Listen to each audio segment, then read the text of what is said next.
今天烙了2张少油多层的大饼，切成饼丝，再搭配1碗好喝的牛肉粉丝汤，吃起来真的特别的舒服。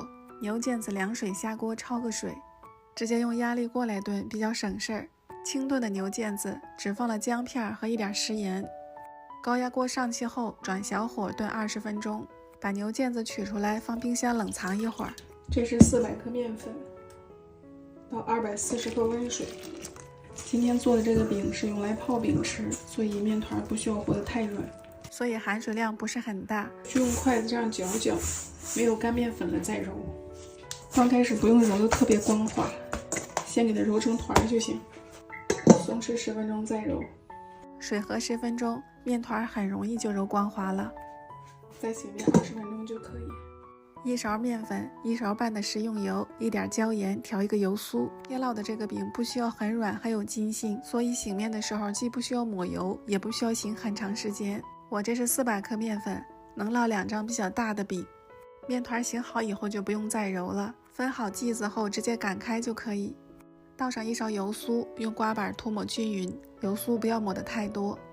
然后用刮板这样对角切开，最后这1/4中间是不需要切开的，像这样一片一片压过来，这就是擀开之后的层次。最后用大片包裹住，把周边捏严，用手这样团一下，团成圆形。第2个包好油酥后，第1个就松弛的差不多了。擀的时候擀面杖不要太用力，轻轻的上推下拉，正反2面擀，这样2边的层次厚薄均匀。擀的厚一点、薄一点、大一点、小点都可以，卷到擀面杖上。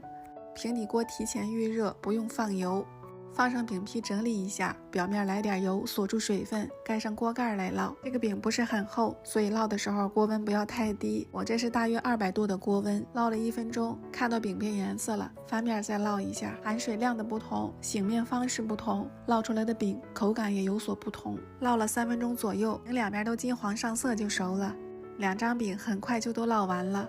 这个饼直接这样吃也好吃，把它切成宽一点的条，用来搭配牛肉汤，口感就更丰富了。烙了2张饼，我们2个人吃1张就够了，剩下的这张明天做炒饼吃。锅里是煮牛肉的原汤，放上提前泡好的粉条先煮一下。刚煮出来的牛肉不好切，放到冰箱冷藏一会儿就很好切了。拌一个莴苣小凉菜，吃起来清爽解腻。先倒热油，把辣椒和花椒炸香一下，盖盖焖30秒，再放食盐、白糖、醋和香油调味就可以了。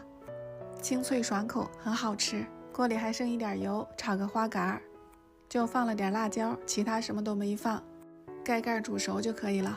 出锅前再来点香菜，不需要调味的花蛤，吃起来很鲜。粉条煮好以后，放一点豆皮儿，再放一点牛肉，调味来点食盐和白胡椒粉，再来一点辣椒油，多多的葱花和香菜。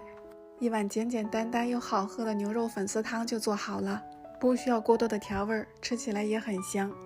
菜饭都好了，我们就开饭了。这个饼一次不要泡太多，边吃边泡，泡时间久了就敷囊了，口感就不好了。吃不完的牛肉和饼都可以冷冻到冰箱里，下次再吃。自己做的又实惠又好吃，推荐你们也试一下。